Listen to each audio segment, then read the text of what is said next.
Hi, everyone, and welcome to the Transgender Show. I'm your host, Emily. Tonight on the show, we have Jimmy Chen. Hello, everybody. Hi. Sorry, hold on a second. Let me run through your bio, and then I'll do that. I need to kind of do the intro again. Something popped up in front and threw me off, so I'm just gonna, for the sake of a clean edit, I'm gonna go ahead and start again. So I'm gonna say yeah. Wait until I say welcome to the show, Jimmy Chen. Okay.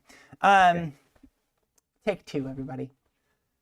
Hi, friends, and welcome to the Transgender Show. I'm your host, Emily. My guest tonight is Jimmy Chen, a graduate from the prestigious Berklee College of Music. Jimmy has been working in the trans community for 5+ years, helping more than 400 students find their real voice.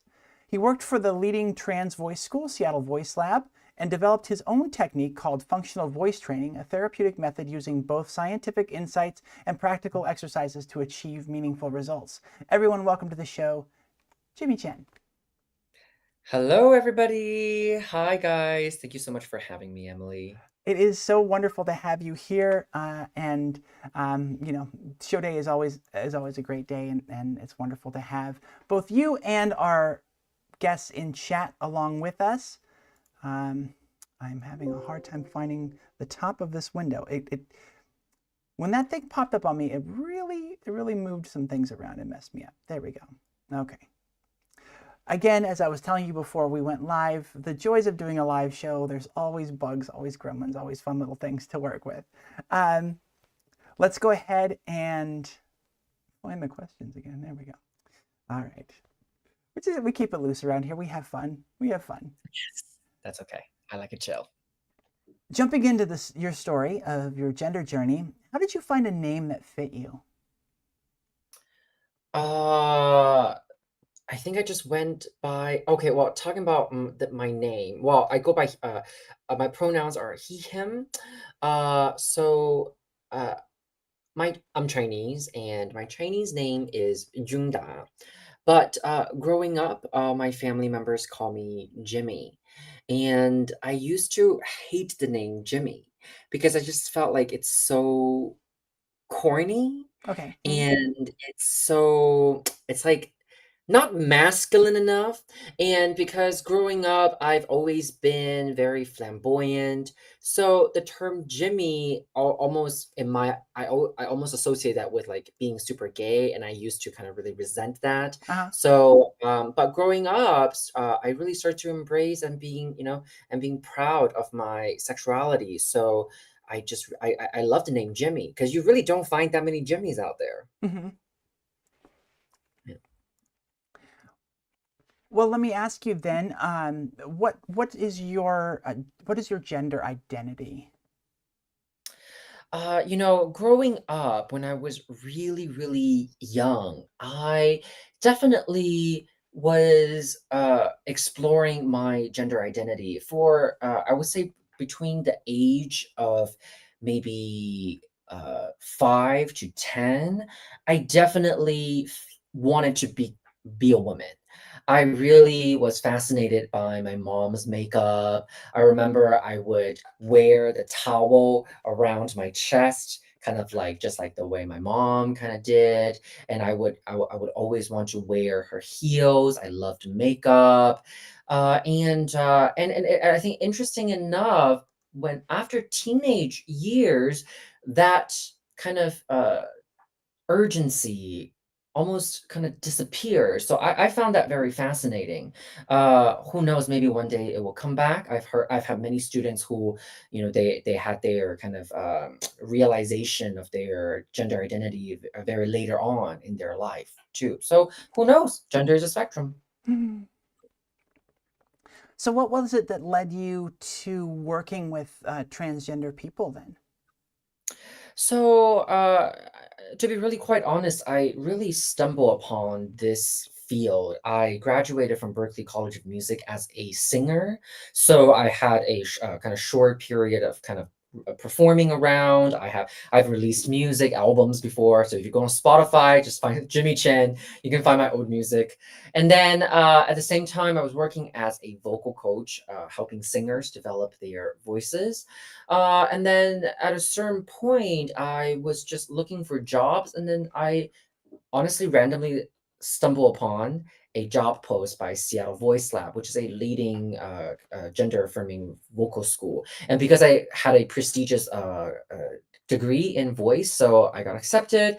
And the second I got into the field, I was just so fascinated, and my knowledge was I was able to apply my knowledge to the knowledge that I learned at the company Seattle Voice Lab, but there were some information that I disagreed with. So I ultimately kind of came up with my own method and I ventured into my own. And very luckily, I'm very blessed. In a very short amount of time, Trans Voice Lab really grew into something that has has a foot in the gender affirming voice care kind of world. Oh, that's wonderful. So stumbled into it. Do you talk much about your identity with your students? Is there any sort of disconnect with the fact that your presentation aligns with your birth gender versus the clients that are coming in that are talking with you? I would say no, because at the end of the day, the lesson is reserved for the students. It's always about the students. Now, if the students are interested in my gender identity, I am very open to share, but as of right now, no one has ever asked. Mhm. So I think because ultimately, they pay the money to get their voices fixed. So I really, devote 100% of my attention on the students. Mhm.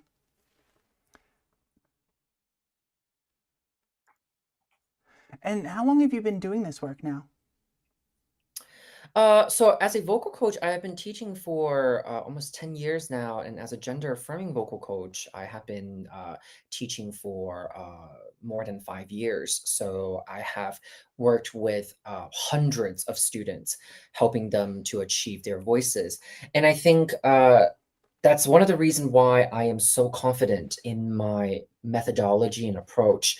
I think not many teachers can proclaim, but I basically have a 100% success rate with all of my students. It's just a matter of time.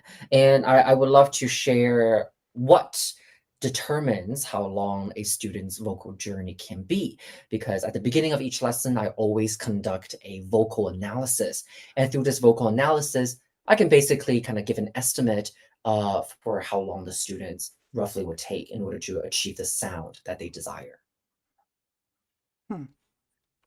And so you tailor your approach to each student individually based on that. How does the cost change from student to student?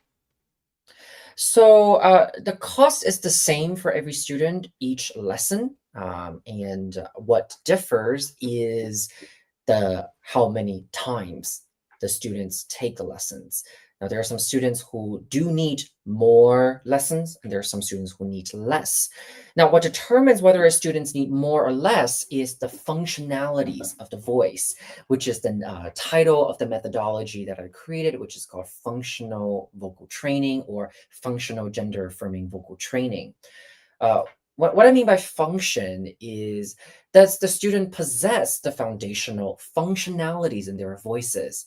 And function is as simple as the ability to change a person's volume, to change their pitch range, and also does the student have the ability to move the muscles in their mouth, like the jaw, lips, and tongue? Now, these are foundational functions in our voices that we actually use every single day.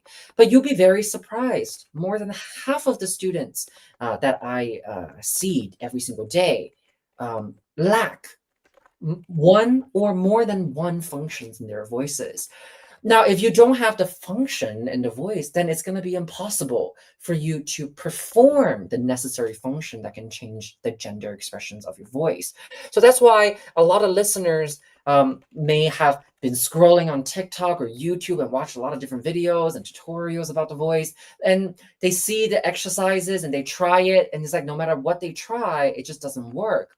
Now, understand, it's not because you're doing something wrong. It is because maybe the function is not there. So we got to develop function first in order to jump into gender affirming voice. So is that sort of like muscle training then? Think of it like ballet training. In order for the ballet dancer to do those turns, the ballet dancer has to learn plie, stretch their muscles, do, the balance of the core, gotta, lengthen the legs, be able to lift the leg, develop the flexibility. Now, do any of these like little things directly relate to turning on their toes? Not directly, but all of these skills, they all come together and ultimately lead the dancer to be able to do that turn. So same thing with our voice, gender affirming voice. Think of gender affirming voice like learning a very specific genre of singing, like classical singing, musical theater, R&B. Now, in order to sing either one of those, we all need that foundational technique. And then you can choose how you use your voice and then to sing classical or R&B or pop, or in this case, masculine or feminine, or anything in between. So, if I understand correctly, your method differs because it focuses a lot on those sort of those functional bits to lay a stronger foundation, which I'm assuming would then lead to better results in the end. Absolutely. Uh, my experience working as a vocal coach, whether it's gender for actually as a student, as a vocal student, one of the biggest mistake that I see a lot of vocal coach do is they jump immediately into a higher, more advanced function while skipping the steps before. Hmm, okay. Our voice have a very specific kind of process of how it develops. It has to, we have to have the foundational functions before we can perform the advanced ones. Now, the honest truth is, gender affirming vocal technique is probably one of the most advanced vocal techniques out there. Even when I was a professional singer and when I first started learning the technique of gender affirming voice, it honestly took me a good 3 years when I really got that voice. Not because I couldn't do it, but because I could do it, and then it still took that long in order to fine tune it. So we got to develop that foundation first. So yes, yeah, you understand correctly. Mhm. So forgive me if you've sort of covered this in what you've been saying. Like how similar is the process for coaching singing versus singing this? What were some of those like really key differences that you needed to shift it in that 3 year period? Yeah. Well, the it's understanding to what extent do I have to be in order to, let's say, feminize my voice. So, what students have to understand when they're trying to change the gender expressions of their voice, it's going to be very different. And the process along the way is going to sound very silly.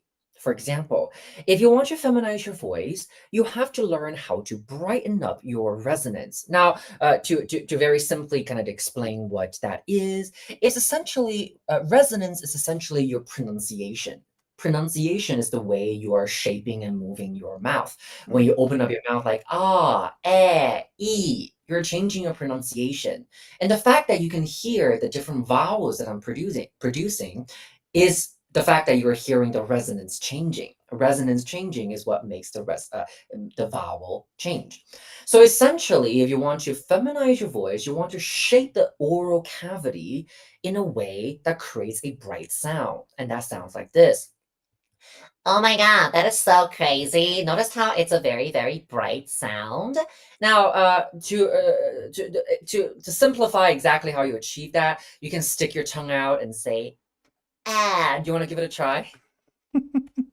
sure. Ah. Yeah, you notice how the sound becomes like kind of a little bit bright and projected. So Okay. that is an Ah. indication that you have brightened up your resonance. But so we have to get really, really bright. Kind of like this. That is the brightness that is going to feminize your voice. Now, why is that?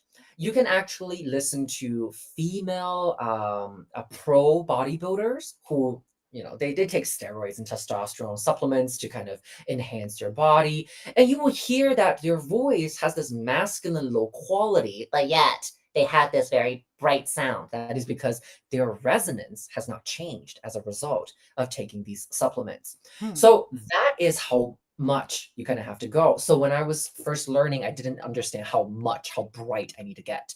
So I would say that was probably the hardest thing. Hmm. Yeah.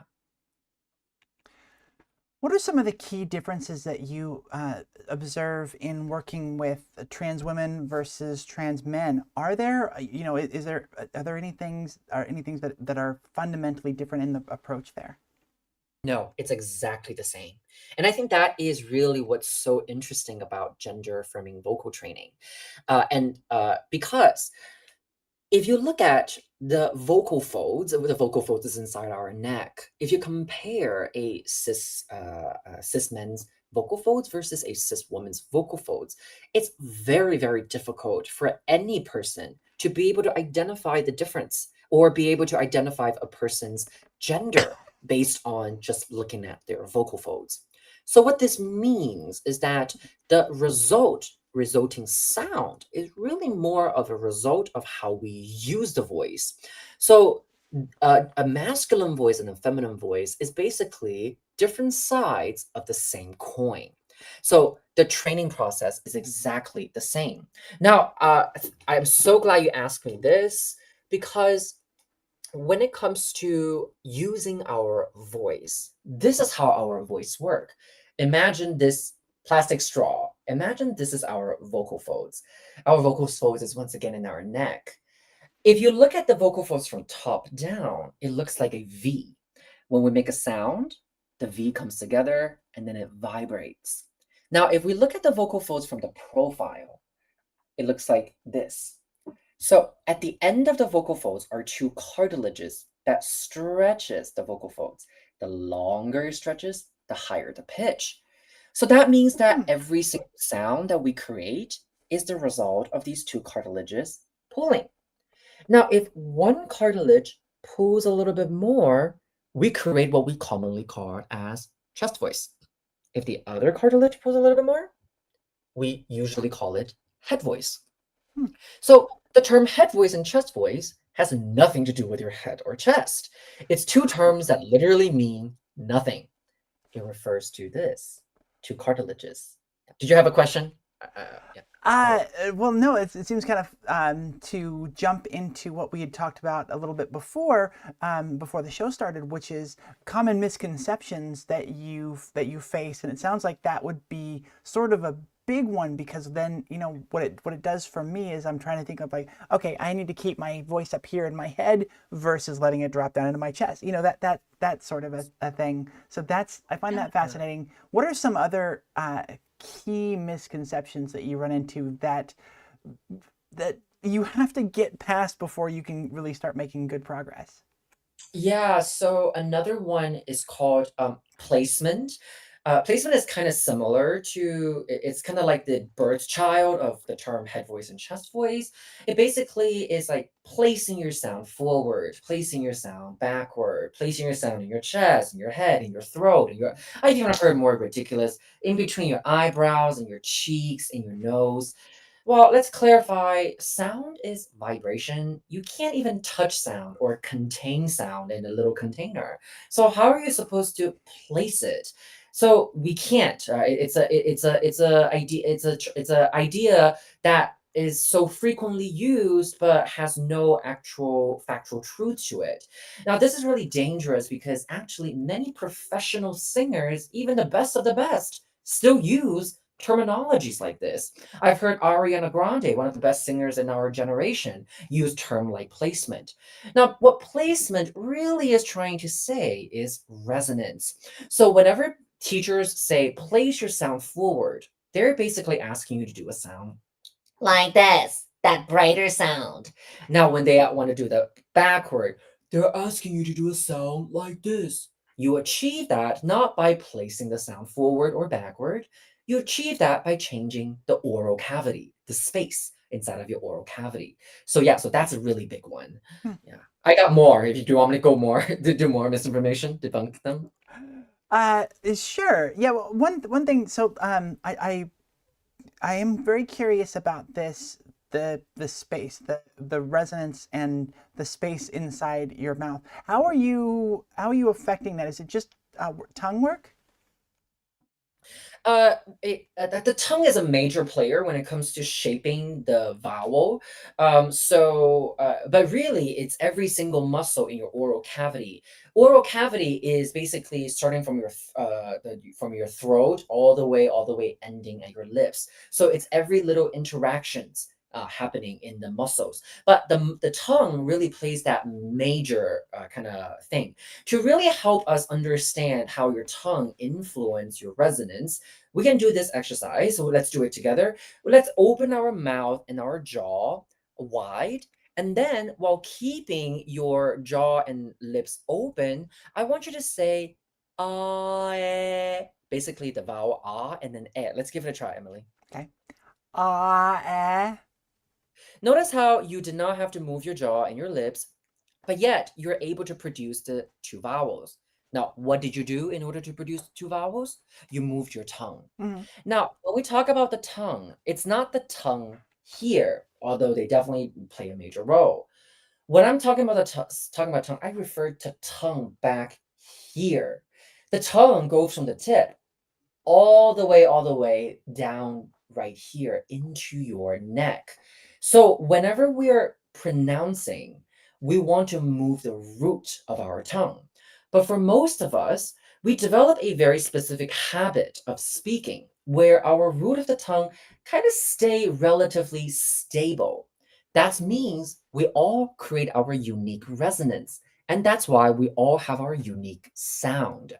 So, what we are going to train when it comes to changing your resonance is how do you maneuver the root of your tongue? And that you can imagine can be quite a little bit tricky. How to move a muscle that nobody, even know existed before, the root of the tongue. Wow, yeah, that's something I hadn't heard of or hadn't really thought of. There's a lot of talking about um, doing whatever motion it is or saying whatever vowel that or whatever to get basically to get their Adam's apple raised up and then Yeah. holding it there, training the muscles in the neck to hold that up, which then kind of does that. Is that the similar sort of muscle set or is that something different? Uh, that's another, I wouldn't call that a misinformation, but that perspective is focusing on the wrong thing. Yes, when you are changing your resonance, your larynx, that's the what we call the Adam's apple, will move. But it's not about the larynx, it's about the root of the tongue. The root of the tongue is really what we're trying to engage. So that's why if we put our focus on the larynx, we're missing what really matters, which is the muscles in the tongue. Now, another kind of a very common kind of belief is holding it.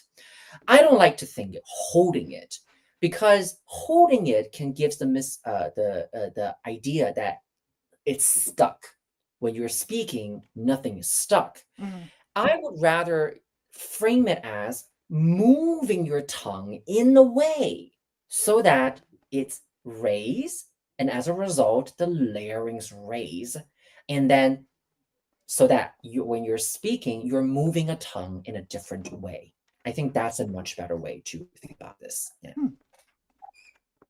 What are the keys to feeling that part of the muscle? That again, like you said, we don't really use or even we're not even aware that it's there. You think of your tongue as being like probably about from your molars up, and that's the only part that you usually feel that moves.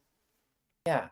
Now there are exercises to kind of help feel the tongue, the back of the tongue, the root of the tongues are kind of moving. But ultimately, what gets the tongue moving is not the tongue. It's what we call see, this is why the voice training is so tricky. It's about the register balance. So going back to that earlier about kind of the two cartilages that stretches Mhm. and one creates the chest voice, one creates the head voice. Every sound that we create is always the result of these two cartilages, which means that every sound that we create is a mixture of chest voice and head voice. Now, If you want to be more feminine, you want more head voice. If you want to be more masculine, you want more chest voice. Unfortunately, it's not as easy as, okay, I want more chest voice, so let me pull this cartilage. Certainly, none of us speak like that. We just kind of think about what we want to say, and then the sound comes out. The reason why we cannot pull the cartilage is because there are no nerve endings around the vocal folds. So literally, you cannot directly control it. You actually can't even feel your vocal folds. So whatever sensation you feel is actually the surrounding muscles working, and they do need to work. That's the sensation. And on top of it, the vibration of the sound. So that is what you're feeling. So whenever you're feeling pain or tightness in your voice, understand that is not the vocal folds that you're feeling. Those are the muscles, surrounding muscles, that is feeling the pain and the tightness. Oh, Now, then how do we actually train the function of the voice, which actually means the pulling between your chest voice and your head voice? We know that the vocal folds behave very similarly to our heart. You can't control the heart, but if you want the heart to beat faster, you can go for a run. The act of running is what makes the heart beat faster. So, similarly with our voice, there are three things that you are doing to influence the balance between these two registers. And they are number one, volume. So let's give it a try. I want you to try this exercise on an ah. I want you to start from a soft volume and then ah and get loud. okay. And this is a fun exercise for me to do today, y'all, because I am actually sick. My throat is very sore, so we'll see how this goes. I'm a little embarrassed, but we'll do it anyways. So it's just a low ah, like that. Yeah, good, good, good. So Okay. notice how you increase your volume. When your volume increased, that's more chest voice coming in. Mm, When the sound becomes softer, that's more head voice. So now it's oh, important for us to recognize how does a chest voice and head voice sound like. Chest voice is strong, head voice is soft. So whenever you are changing your volume, you're actually changing your register balance. Now, this is another really important opportunity to share why the term head voice and chest voice has nothing to do with your head or chest. I highly doubt you were feeling the voice in your chest or your head when you did that exercise. Maybe you did, maybe you didn't. Now, whether you did or not, the sensation does not matter. Just because you feel the vibration in your chest does not mean you created a chest voice. And hmm, likewise, if you feel the voice in your head, does not mean you have created a head voice. It is the sound that matters. So that is the focus, and that is fundamentally what differs between not fundamentally, but a big part about what differs in my teaching from other teachers. I focus on the sound. Other teachers focus on sensations, placement, where things are. Yeah. So the sound is what matters. Okay, so that was the first element that changes your chest voice and head voice balance. The second is your pronunciation. So Emily, give it a try. I want you to do a yawn and make a sound. Oh, like you're yawning. oh, Yeah, remember that sound. And then now I want you to give me like a very like sassy eh. ah. Yeah. Notice how these Stop! It's so crouchy. Sorry. What? yeah, notice how they sound so different, right? Uh huh. The yawn is softer and the eh is stronger. Once again, the softer one is more head voice participation, and the stronger one is more chest voice. Now, Hmm. finally, your pitch. Give this a try. I want you to do ooh. Ooh. Yeah, very good. Now, you may notice like a shift in the texture of your voice. Mhm. Now, for some listeners who are listening, you may feel a crack in your voice. If you feel the crack, great. That means that your voice transitioned from the chest voice into the head voice. If you don't feel the crack, but yet you can hear the texture of your sound changing, that's great. Now, let's do this, Emily. I want you to do the ooh, kind of jump into the high note. Ooh. Notice how the top note is a little softer, whereas the bottom note is a little bit stronger. Once again, the higher note is head voice and the lower note is chest voice. So we have a head voice range and a chest voice range. So notice how you were able to access kind of and transition between the head voice and chest voice without ever once thinking about your voice. You're thinking about your volume, your pitch, and then your pronunciation. Well, That is and what we're what. taught in the head voice chest voice thing is that the feminine voice is the head voice and the masculine voice is the chest voice. And I don't feel like my voice changed in sort of gender appearance in that. So, that automatically kind of shows me that there's a disconnect there with that language. Yeah, absolutely. So, now of course, register balance is one of the things. There's another part, which is your resonance. If you want to be more feminine, you want to have a brighter resonance. Now, let's see if we can find that brighter resonance in your voice, Emily. I want you to do this. I want you to do like this. I want you to say like, ill. Ew. Yeah. Now you're gonna say, oh my God, that is so crazy. Oh my God, that is so crazy. Yes, just like that. Now, when you're brightening up your voice, your chest voice actually starts to come out. Now, let's do this. I want you to do a yawn. I want you to say, how are you? How are you? Yeah, now that is actually a masculine resonance, but also notice how your voice softened. Whenever your voice softened, that's more head voice. Whenever your voice starts to get stronger, that's more chest voice. So that means a feminine voice is a mixture between a soft voice with a bright resonance.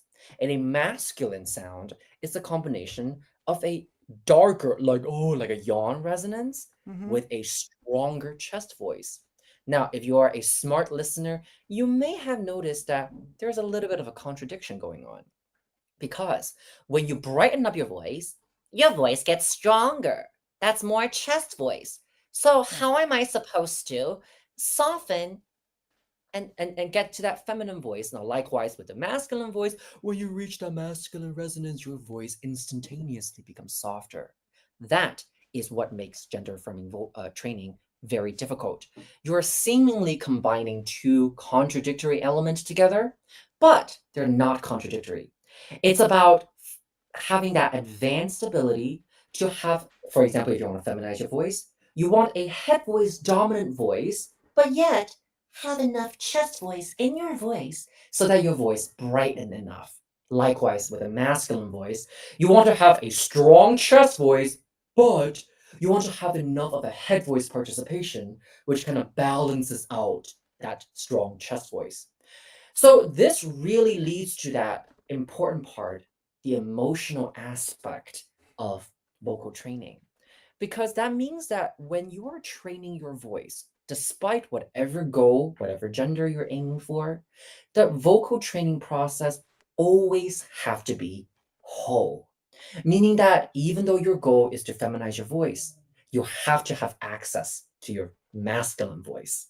And likewise, if you want to masculinize your voice, you have to be able to embrace and work on that feminine voice. So that is why ultimately training masculinity or femininity is the same Hmm. because we all possess the same exact function. Yeah.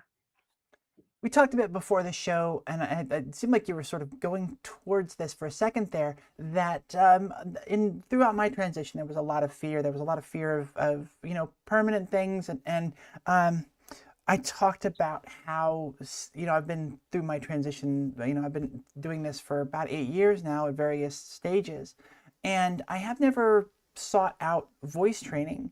And in kind of that, I was sort of thinking through. There was some trauma that I had as a child, where I was actually sent into some voice therapy lessons because of something in my voice. I think the sort of a bit of a lisp that I have. I don't really remember exactly what it was, but I was sent into voice therapy multiple times. And, I just remember much later in life the feeling of not ever being sounding masculine enough, not ever being masculine enough, particularly when we're talking about voice, not sounding masculine enough. And then I went to transition and start my journey to being feminine, and it was all I felt was masculine Mm. because of what I was trying to achieve and where I was. So I guess first with that, What are some of the key fears and things that you run into regularly with your students coming in that you have to overcome? You know, sort of like negative self-talk and things like that that they're dealing with. Yeah, so I would say there are a few kind of common themes that I see in my students. The first one is uh, correcting themselves before I even give them the correction. Basically self-policing. So I will give an exercise, for example, like yeah, yeah, yeah, yeah, yeah. And when the students open their mouth, the little bit of kind of instability or changes in the voice, they immediately stop themselves and then start over again. And then starts to, and in that split second of starting over again, they have already kind of did the changes that they think they need to do in their head in order to perfect their voice. But most of the time, the what they do is actually kind of counterproductive. What makes the kind of functional vocal training very different is that when we're training the function of the voice, we really don't care about beauty and gender. We're really just trying to access the full potential of the voice. When your voice is functioning efficiently, it may not sound that great. A sound that is beautiful may not be functionally effective. The best example that I can provide is Mariah Carey. Absolutely gorgeous tone, but that kind of breathiness is actually not functionally the most efficient way of producing sounds. But doesn't mean that she's not a great singer, absolutely fantastic singer. So that means that when we're in our lessons, we're going to make some really not so pretty sound, and some of these sounds may be masculine or maybe feminine. So the students should really strive to not self-judge. Let me, the teacher, be the one who gives you that kind of that instruction, because sometimes what makes a student think that, oh, that is not a good sound, may actually be a good sound. The best example that I can provide is cracking in the voice. Nobody likes their voice crack. It sounds bad. It's socially embarrassing. But Yeah. cracking is a really good thing that we actually look for, especially at the beginning of our lessons, because cracking just essentially means the two cartilages bloop, switch in a very dramatic way. It doesn't sound good, but if you can crack, that means that your cartilages are switching. I have students who don't crack, and we gotta spend the time to develop that crack. So that is kind of what makes me very different from other teachers. There Hmm. are teachers out there that whenever you crack, be like, no, no, no, no, no. They're feared of crack, but we want the crack. We love the crack.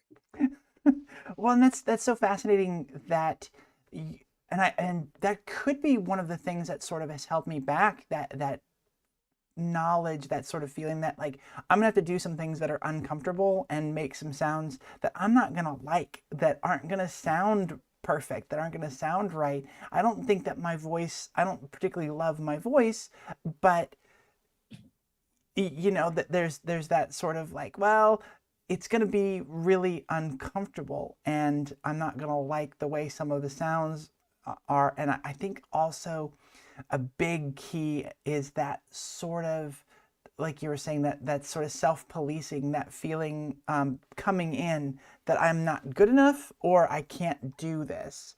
And Yeah. yeah, I wonder if that's a huge thing because the feeling is that I can't do this on my own. I need a vocal coach. So they're sort of coming in with that I can't do this mentality. It sort of seems like that's the baseline starting point. Yeah, absolutely. Yes, and you're absolutely right. During the voice lessons, we're going to make some crazy sound, and we have to be really okay with allowing the sound to be, kind of feel so weird. Just to demonstrate kind of an example. So, if you want to feminize your voice, essentially you want to develop the ability to kind of change the register balance of your voice. As you are training for that, essentially we have to start with a foundation where you can transition between your chest voice into your head voice. And a pattern that we usually sing can sound like this. Ya, ya, ya, ya. Now, notice how I was able to transition into my head voice. However, that's very difficult. So, what needs to happen is this, yeah, yeah, yeah, yeah. And that has to happen. No, you cannot miss this step in order to get to yeah, yeah, yeah, yeah. So Mm. I always have to encourage, be like, let it crack, let it be weird, be okay with it, be ugly. And so we kind of have to overcome that fear. Absolutely. Interesting. And just again, just so it really sinks in, why is that important to getting to moving on to the next steps? So, because our voices have stages of development, you cannot do step D if you cannot do step A. Now, to kind of briefly go over what these stages look like, the first stage is to be able to establish the existence of these two cartilages. These two registers, meaning that you have to have the ability to access your chest voice. Emily, let's give it a try. I want you to match my pitch. I want you to say, ah, and try to be strong. Yeah, give it a try. Ah, Yeah, so you have your access to your chest voice really good. Now, the next thing, I want you to try this. Ooh. ooh. Yeah, so that's your head voice in the top, and you have in your chest voice. Now, if you don't have that ability of accessing either one of them, forget about anything else. You have to work and develop them, Mhm. right? Now, next stage is to develop the ability to extend your range of your chest voice to its maximum limit, and same thing with your head voice. So, Emily, let's see if you have access to your maximum chest voice. So on this pitch, it's going to be strong. So I want you to be really kind of go loud, all right? Don't scream, but be loud. I want you to say, ah, like that. Ah. Yeah, that's it. You notice how the sound is like strong. That means Mhm. that you access your full chest voice. Mhm. And then we also want to make sure that you have the ability to reach your lower limit of your head voice. So let's try this with a very, very soft volume, as soft as you can. Ooh. Ooh. Excellent. So now these two ranges, like we mentioned earlier, we have a chest voice range and a head voice range. You are able to reach the maximum of your chest voice and the lower maximum of your head voice. So that means these two kind of ranges are connected. Now, Okay. once they're connected, the next step we will do is to develop the ability to go back and forth between these two Okay. registers. Let's try this. I want you to sing. Let's try this pitch. You're going to sing. Ah. Let me demonstrate first. Ow. Ah. Ooh. Yeah, you were going from your chest voice into your head voice. Now Okay. let's do ow, ah. Ah. Ooh. Ah. Notice how you're able to come back into your chest voice. Mhm. Now, there are many, many different tiny little levels in terms of how you can transition between these two. Another one that you can do, and this is a little bit more difficult, which is this. You're going to do goo, goo, goo, goo. Oh, and I'm sensing something else in there. Like, are you saying like sort of a G sound to start off that? Yes, a G sound, a GU. Goo, goo, goo, goo. Goo goo goo goo.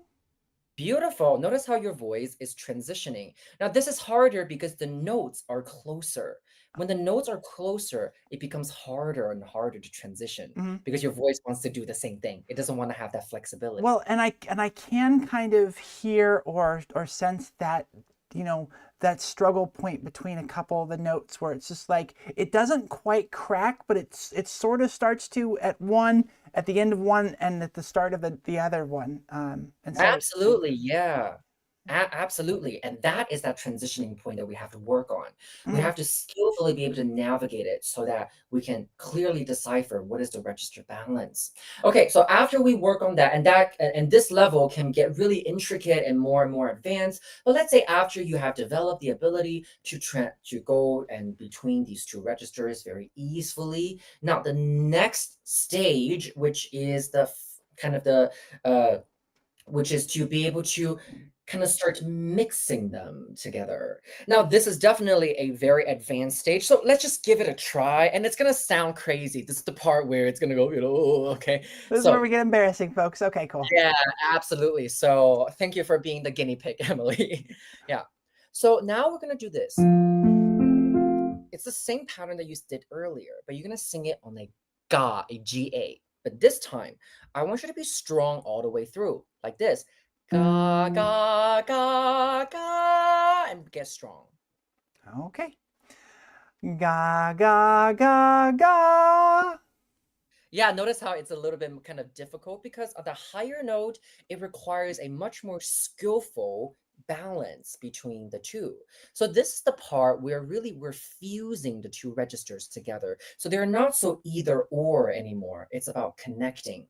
All right, now this stage can be very, very intricate and nuanced. Now the final stage is where we really test your ability to transition your register balance. And this exercise is called messa di voce. It's an Italian word that simply means swelling of the sound. You're going to do this. You're going to start from a really, really loud ah, and then you're going to get soft, and then you're going to get loud again, like this. Ah.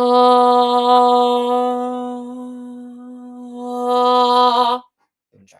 Hmm. Hmm. Ah.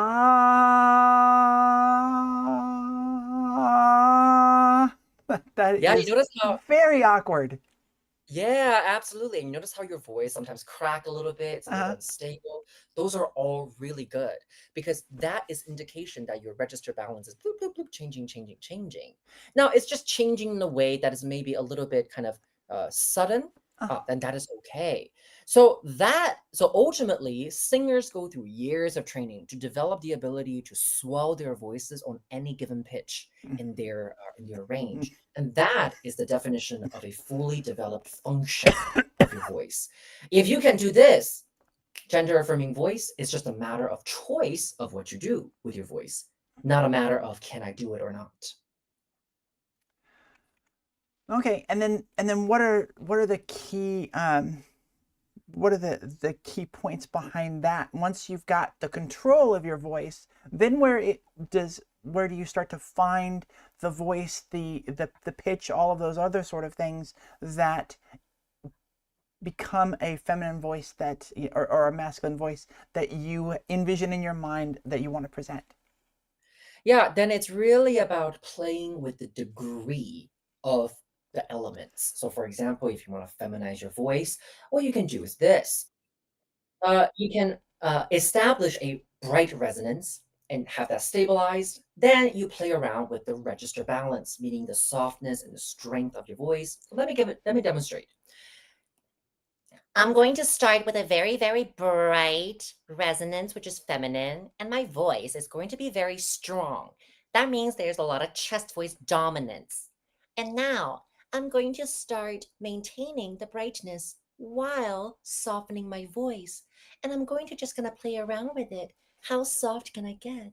All right, maybe now this is a little too soft. So you record yourself, you listen, and at a certain point, there's a moment it's like, oh, that sounded really good. Oh, maybe that started to go a little bit too far. Mm-hmm. And you play around with the degree of kind of this. Let me give another demonstration of playing around with your resonance. I'm going to start with a very soft register balance, which is more head voice. And now I'm going to slowly, slowly brighten up my voice a little bit, a little bit. And now I'm going to get really, really bright. All right, maybe this is a little bit too bright. So you play around and you ultimately have to find that space where that really aligns with your goal, whether that's passing or trying to sound like who you are in the inside. And that's where the experimentation comes in. So we've gone through several lessons. We've gone through several tips. Let's see where we are on time. We're doing pretty good. Probably take a break pretty soon. But I kind of wanted to again go back to my voice specifically and sort of ask, just kind of coming into talking with me for the first time today, what are some of the thoughts that you have about my voice as far as,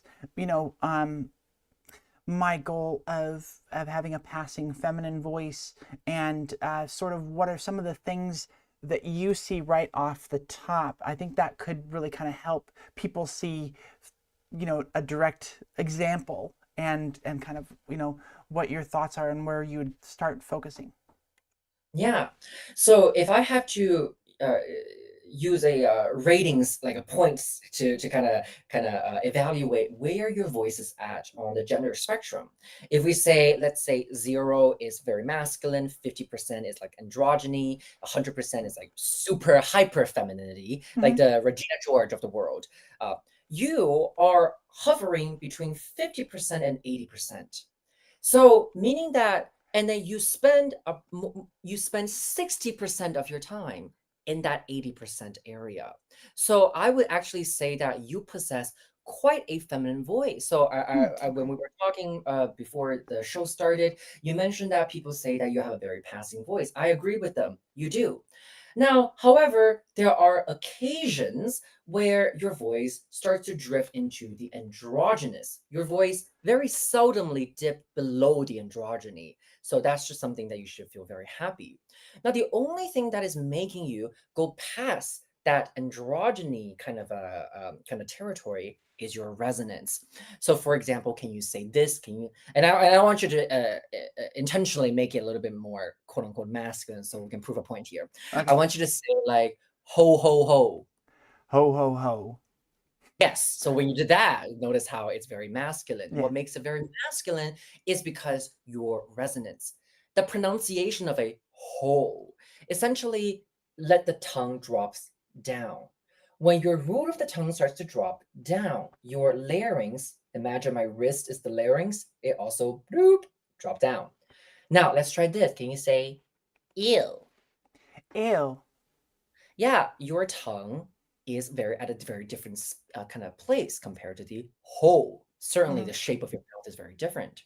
So, whenever your voice starts to sound a little bit more masculine, just understand its resonance. And if you can just so maybe that just means that you have to, for now, pay a little bit more attention to certain words and Hmm. only work with certain words, and then you'll be good to go. Yeah, and I've noticed that, one of my key disappointments is the moments where it does drop, or I had a struggle for a long time with when I would get angry. I've got a lot of anger in my past. That's a whole other psychological issue. But I would notice when I would get angry suddenly that my voice would just drop through the floor. And uh,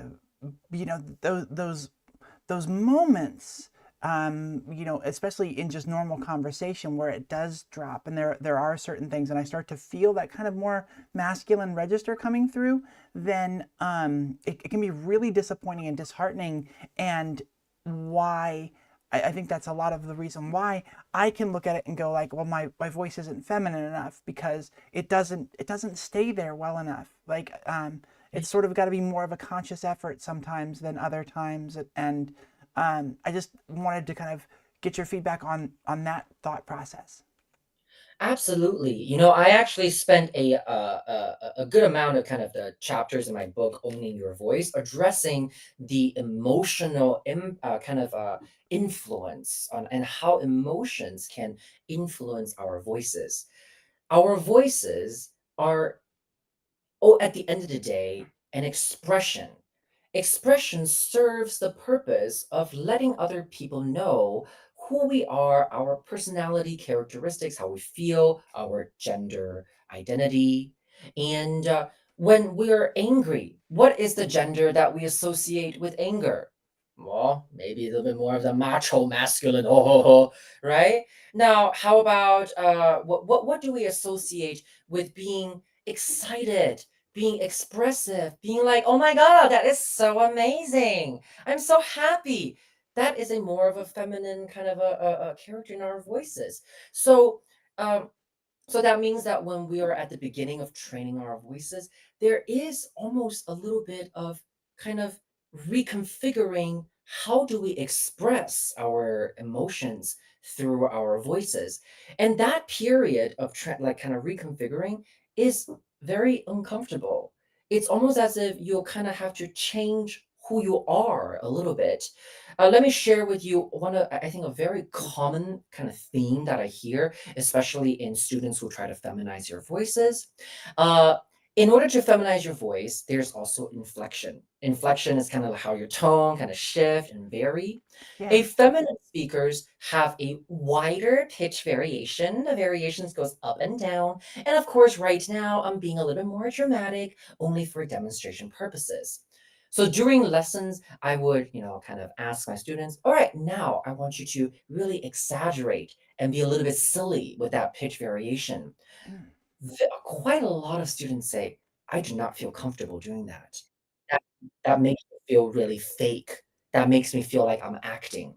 That makes me feel like it's not real, not quote unquote natural. Yeah. So, one thing that's very important to understand, there's nothing natural about any of our voices. It's just a matter of expression. However, that feeling that we feel is so real. Hmm. It's so there. So it's really about, coming to terms with kind of the emotions and being okay to treat yourself like an actor. You're just putting on this character or that character so that you can be a boss when you walk into a meeting room. You can be that tender lover when you're by your lover's side, so you can really be flexible. Well, and that's such an important point, and that's something I would really like to touch on quickly. Is, when we realize that we're trans, a lot of it is realizing that, oh, I've been putting on this act. I've felt a certain way inside. I've been told that I'm supposed to portray a certain thing, and so that's what I'm doing, and so you're like, oh, okay, I realize this. I realize I'm trans, and I'm going to drop this act, and I'm going to start being the other. For me, I'm going to drop this trying to be masculine thing, and I'm going to be a woman now. And then every single thing you do feels like acting. It feels like trying to walk, to talk, all of that. There's a lot of trying and a lot of effort involved in that, and that does make it feel disingenuous. It makes it feel like acting and makes it feel fake. And so I think it can really mess with our heads and make us question, well, is this real then? Shouldn't if I am a woman inside, shouldn't I just be able to do this stuff? And that's just not the case. So much training that we've done every day of our lives to get to that level of comfort in that, where that, and it's just comfort that is that thing that you mentioned before of feeling like your true voice, or your real voice, and where everything else feels acting because it doesn't fall in that normal range of what you've practiced. And so, Yeah. my encouragement is, yes, it's going to all feel like acting. It's going to all feel kind of fake, and it sort of has to. That's the process to find to create these characters, and then you Yes. get to find which character is the one that most signifies like what you want to become, and then work on that.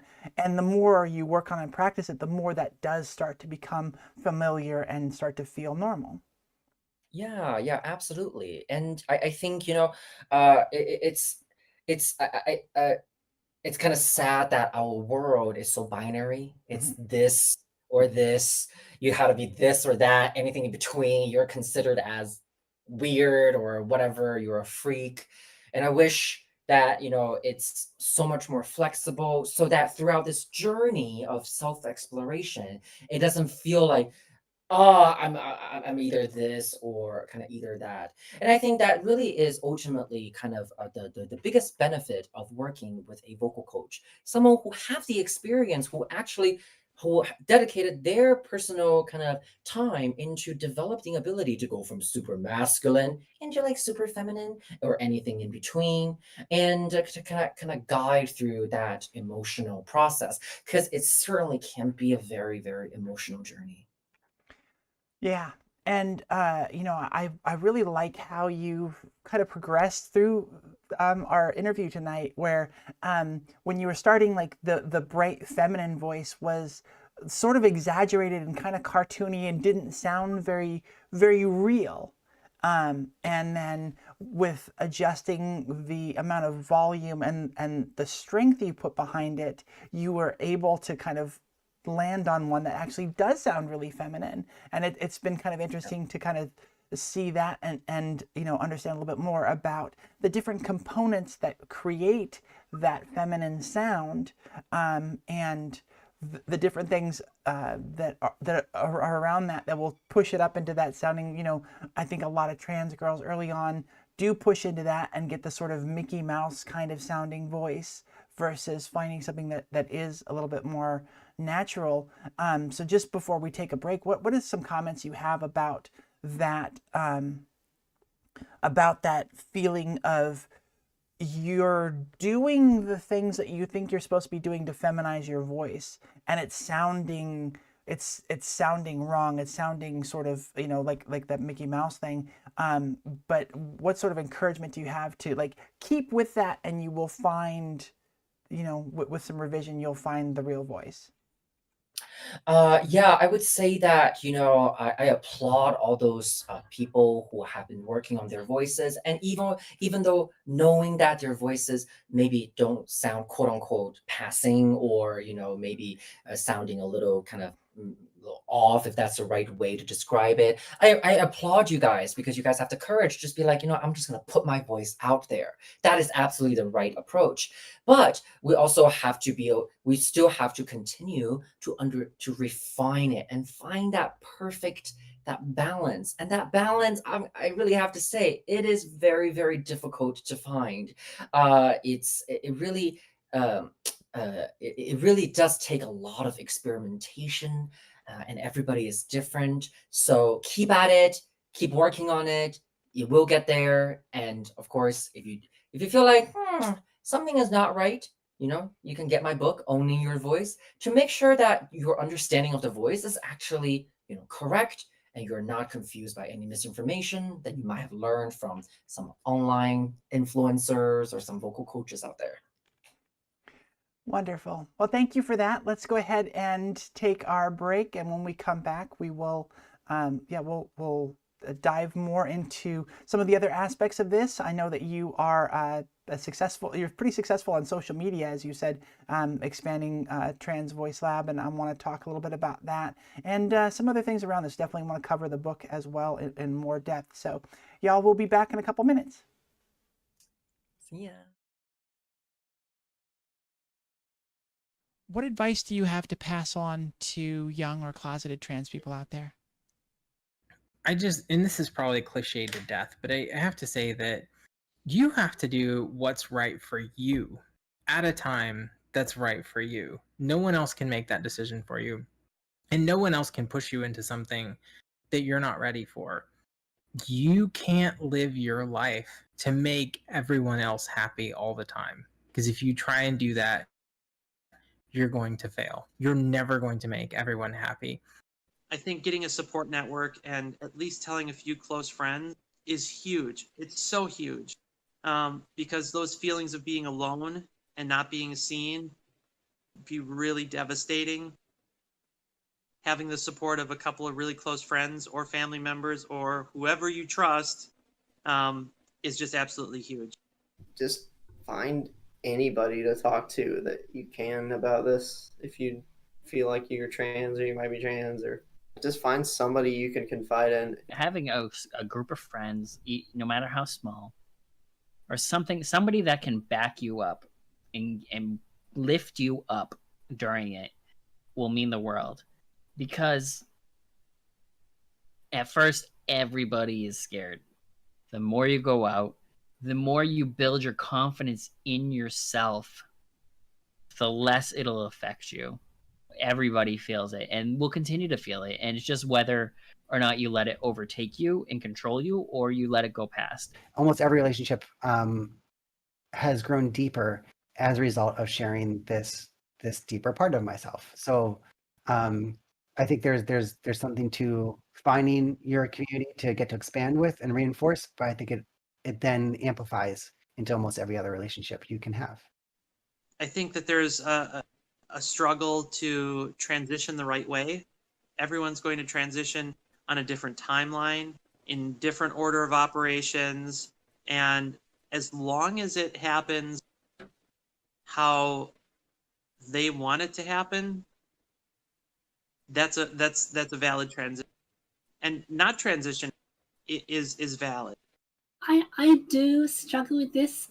I should follow my own advice. Don't focus on like regretting things, like not ever like not starting early enough or anything like that, because then you'll just go through a loop and just constantly think about it, and it's not something you can change. I didn't take anything for granted. Every positive change, even most of the time, I swear it was just a placebo where I noticed some growth in places that I wanted growth, or I would notice like really subtle things. I swear every single day for that first year. And those are I looked at the victories more than I looked at anything else. And I think that's super important during the first year. So much of transitioning is was just waiting on something. You know, waiting for things to happen in your body, waiting for things to happen in your brain, waiting for surgeries, waiting for name changes. Be patient, because what's waiting for you at the end is so worth everything that you felt, all the hurt that you felt, all the anguish that you felt, all the anxiety. It just makes everything so much better. I can't describe the feeling of waking up and getting to be me, this person that I've wanted to be my entire life, this person that I've known I was my entire life. It just makes everything so worth it. I would go back and say, look, you're going to go through. All right. Sorry, Ari, we're going to cut you off there and jump back in. Everybody, welcome back my guest, Jimmy. Hello. Hello. Hi, guys.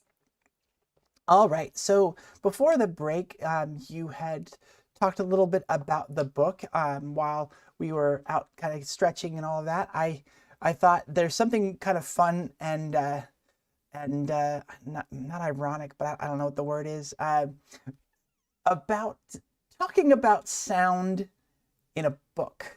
What is it that the book aims to achieve, and what is it that you're teaching with that book? The book clearly explains the theory that can help people have a correct understanding of how we should approach vocal training or how we use the voice in general. Mm. Terminologies matter, such as head voice and chest voice. How much confusion has that caused? I hope it's less than what I feel like it is, but it's probably a lot.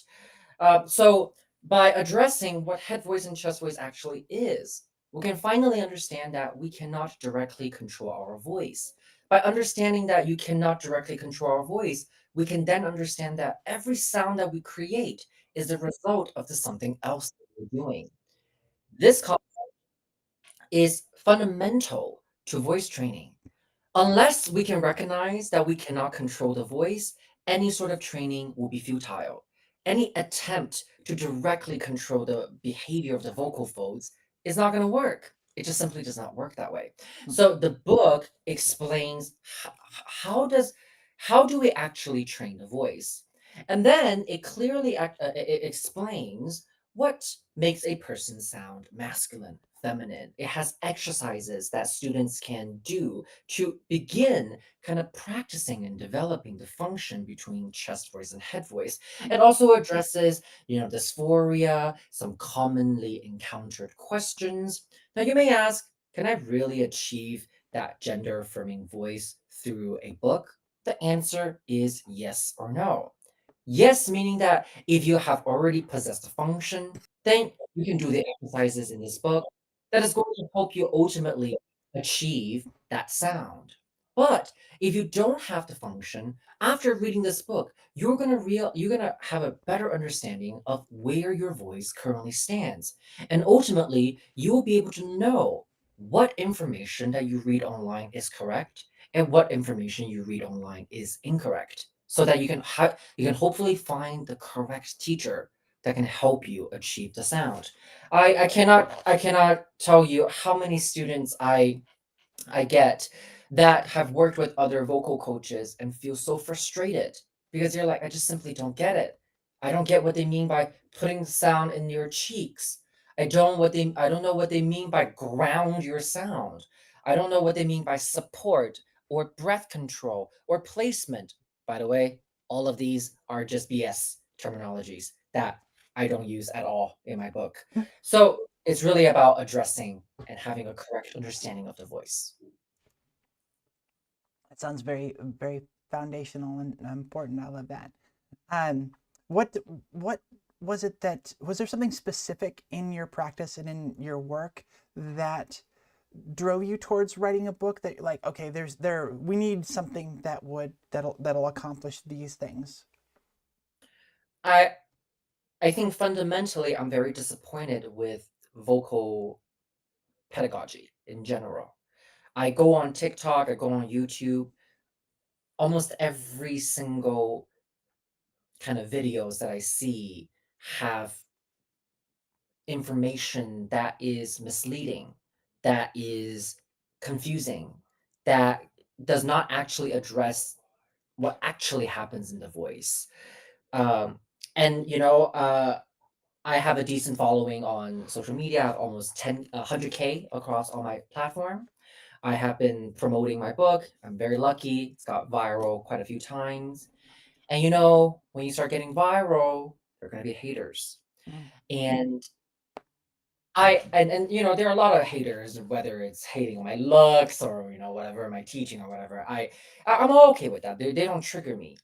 But what really triggers me is when some seemingly professional ex-vocal coaches starts to question my teaching. But the way they challenge me is so disappointing. I think that is really what sometimes triggers me. So for example, in this book, I share a exercise where you can basically find. Let me see if I can find that. Where you can find like the different, utilize different words to find different resonance. And so for example, the word you can say. Okay, let's try this. So you start with the word. Can you say geese, thaw? Try it. What's the first word? Geese. Geese thaw. Yes, good. Now we're gonna get rid of the initial consonants, so we're gonna do ease, aw. Are we leaving the S in there, or are we taking the consonants? We're keeping the S for now. Okay, Yes. okay. Ease, ah. Good. So your goal is to make sure that you can pronounce the vowel exactly the way that you pronounce in the word, which in this case you did. Okay. So now we get rid of the final consonant and we only keep the vowel. But here's the trick. You want to make sure that your lips and jaw open and do not move them. E, oh. Give it a try. E, ah. Yeah. Notice how you're able to shape those vowel without moving your jaw and your lips. Okay, very That similar to makes what we did early on. Yeah. Yeah, exactly. So now you're changing your resonance. Now, if you want to change your resonance more, then move your tongue more. So this exercise fundamentally allows you to have an understanding of how are you forming your vowels. And then I got a comment from a graduate from Eastman School of Music, which is one of the prestigious music school. And then he says, I understand. I know that your vowel and your pronunciation has some sort of impact on your formant. Formant is another word, fancy word for resonance. But I don't understand how this is fundamentally going to impact your kind of the tone of your voice, let alone your gender. Now, this is really disappointing because in my freshman year of college, we learned that your vowel determines your resonance. And your resonance, of course, like we share today, determine your gender expressions. So a student graduated from one of the prestigious music school in the country is basically challenging me, but not challenging in a more advanced way, but on this very fundamental knowledge that I thought it's all agreed upon is very disappointing. And you can imagine how many teachers out there who did not graduate with a prestigious music degree and who have been teaching and spreading information who God knows where they got it from, maybe from another influencers on TikTok. So this is really the mission of this book, and really the mission of Trans Voice Lab, is to get this straight once and for all. And I take pride in the simplicity of my methodology, but in the complexity in its approach. Any methodology should be able to explain a very complex thing in the most simple way. And I believe I have accomplished that. And it's in the detail where the complexity and the challenges is. And that's where I step in to help the students achieve that. Yeah. A question I had thought of before. Do you have a lot of people coming in that have outwardly present, that have voices that are passing, that feel like they're not where they want to be yet? And if so, what do you do in those situations? Yes, yeah, I have quite a few. Although those are on the kind of lower end in terms of kind of their the percentage, the ratio. Usually, what I do is this: I will right off the bat tell them, "You sound very passing." But the thing is that, for some people, passing is not what they aim for. What they aim for is to feel like the sound really sound like who they are. Yeah. That means that even though their voice is passing, they still hear something that they don't like. And that is okay too. It's okay to not like our voices. When I first started learning singing, I did not like my voices, but many people say I have a good voice. I'm naturally talented, but I did not. But it is indeed the dissatisfaction that we have with ourselves, with our lives, that that motivates us to improve. So I continue to work with them until they feel like they get a voice that they really like. Now, to kind of share with you, what are some characteristics of of voices where it's passing, but yet they don't like it? It's usually the cracking, and then some people call it the vocal fry, and it kind of like sound like this. And some people, they just don't like that because it sounds kind of so lazy. It doesn't sound proper and professional, even though they already have a passing voice. So when the vocal fry is at the end of the day, the register balance. Any issue with your voice that you want to address, always root back to the register balance between your head voice and chest voice. So I work with them and improve the voice so it gets to the place that they want to, and then they continue their life feeling happy and positive.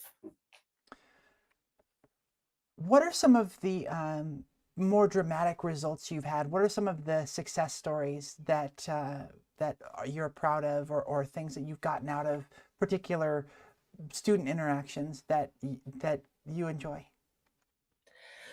I want to share this one story. I've worked with this student for 7 months.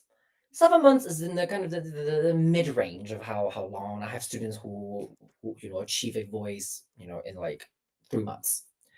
Now for the longest time, she tries to feminize her voice, and there's a little bit of improvement, but never in that kind of progress that I'm accustomed to. Yeah. And then all of a sudden, when she finally incorporated feminine inflection, which is that pitch variation, everything, bam, clicked. And at that moment, it was a relief because I was like, okay, yes, I know I still got this. I know my method still works. But I think that incident really taught me that in order to access either the femininity or the masculinity, ultimately to help a person pass is expression. How can you be feminine with your voice? And it's not a matter of tone, it's a matter of your character, your attitude.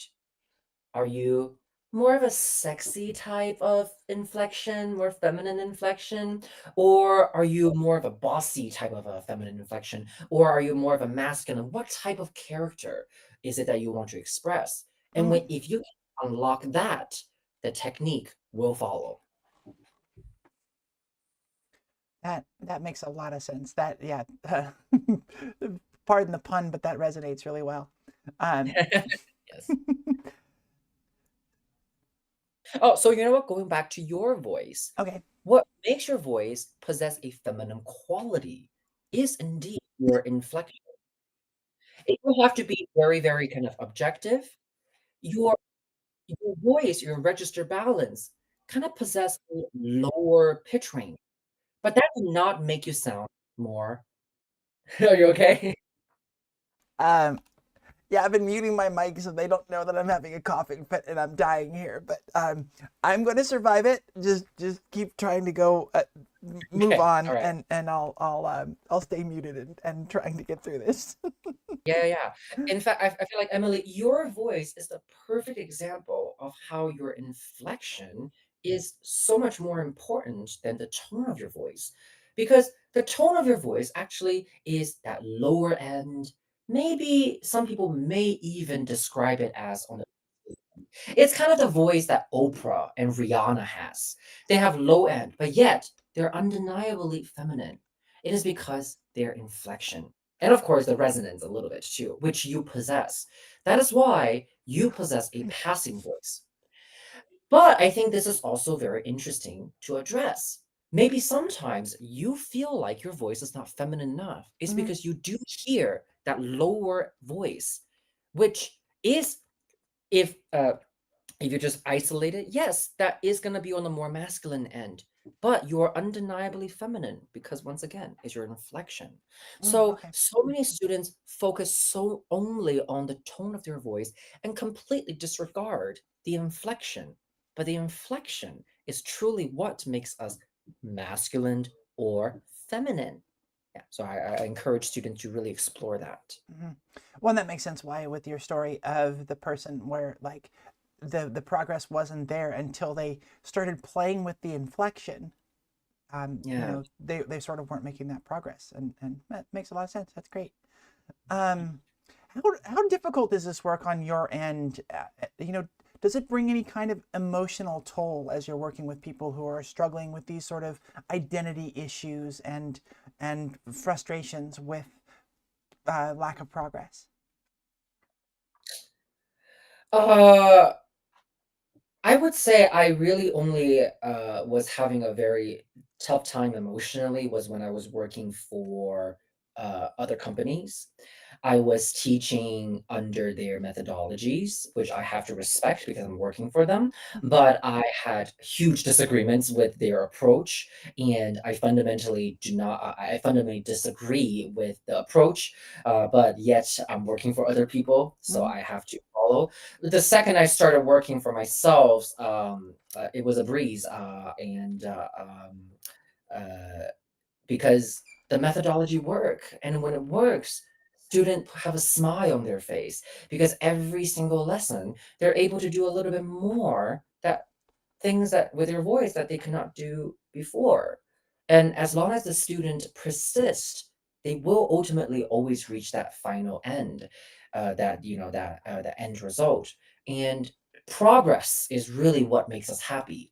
Stagnation is what makes us depressed, anxious, and not moving. So yeah, so that's why I encourage, if listener, if you're listening, and if you feel like your voice is really giving you, a lot of distress, I encourage you to take actions, whether it's speaking with a therapist, seek help with a vocal a coach, or if finance is a little bit of a rough situation, you can buy a book. I'm working on a digital course, which is hours of videos, live demonstrations explaining the methodologies, which is going to be a one step further than a book where you're going to hear live demonstrations. There are resources out there, and I encourage you guys to take actions. And I guarantee you it's going to feel scary at first, but once you take that step, it's really going to feel like you're fulfilling your soul's desire. So, talking about your following, how is it that you've cultivated and grown your following so well? You know what? I have been a performer for quite a few years, so I have experience making content as a musician, as a live performers, and so I really got a lot of experience making content, creating content, marketing through kind of that part of my life. So it wasn't that hard to transition into the thing. But ultimately, what makes a person successful on social media is value. If you can provide value, whether that is entertainment or knowledge or kind of aesthetic, you will succeed. And I think my knowledge is so revolutionary and it's so different from other people. I get comments, people saying like, I finally understood what resonance is. I finally understood what chest voice is and head voice is. I finally understand that it is not my fault that I could not place my voice in my throat, or whatever. When and so I think I'm providing that value, and I think that's ultimately what's attributing to the success of Trans Voice Lab. Hmm. Yeah, and thank you for throwing in the name there. Look under Jimmy's name here on the screen. You'll see Trans Voice Lab. They're there on all the social medias. You're mainly on TikTok, Instagram, and is it YouTube? Yeah, YouTube and Facebook. If you are Chinese, I'm also on the Chinese app, 小红书, Redbook. So yeah, I am working hard to provide entertainment and knowledge on the platforms. Wonderful. Charlotte in the Twitch chat says, as someone looking into vocal training soon, I'll certainly be giving the book a once over. And it sounds like the online course when you've got that out will probably be a big hit as well. Someone on that was the YouTube chat. On the Twitch chat, Anowelki said inflection matters so much more than pitch. Just totally agreeing with what you said there. Had somebody earlier, and I'm not sure if this is. It sounds like more of a troll question than anything else. Bob the Fortnite streamer asks, "Are you gay?" And we didn't. Yes, I am. What's that? Yes, I am. Okay, there you go. So Yes. not trans, but definitely part of the community. So the greater community. So happy Pride. Happy Pride, yes. And yeah, all right. I am pretty much out of questions. Everybody in chat, we've got just a couple minutes. Yeah, I don't really think so either. But in talking with Jimmy, I had the feeling that wouldn't be a question that would cause anything. So we'll throw it out there just for I don't know, just for fun. It got us into the talking about pride. So yeah, I was fine with it. Anybody else in chat, if you have any other questions for Jimmy, we've got just a couple minutes left before I've got to let him. Actually, I'm sorry. I'm looked at the clock now. I have 0 minutes left with Jimmy. So, Jimmy Chen, thank you so much for coming on the show and sharing all this wonderful knowledge about the process of training your voice and giving everybody so many resources. We really appreciate it. Of course, thank you so much for having me. Now, if you're interested in learning more about the mission of Trans Voice Lab, feel free to visit our website, transvoice-lab.com, and you can learn all about what we do. You can purchase the book, sign up for a one-on-one private lesson, and we got some, exciting things on there too. And thank you so much, Emily. I had a good time speaking with you. I certainly hope that I get to chat with you in the future. Wonderful. Yeah, Jimmy has already offered to be a fill-in if we have any guests cancel. So, that always happens. So we'll definitely consider that and come back and do some revisiting of some of these topics and maybe do some more Emily voice training. We'll see. I would love that. At that point, hopefully I won't be sick and we'll actually have a little bit better confidence in the way my voice sounds. But everybody, thank you so much for coming. I hope you have a great night and yeah, we'll see you again next week. Oh, I had my scene queued up and now my thing moved. But yeah, we'll see y'all very soon. Oh, that's not it. Nope. Where is my, hold on. There we go.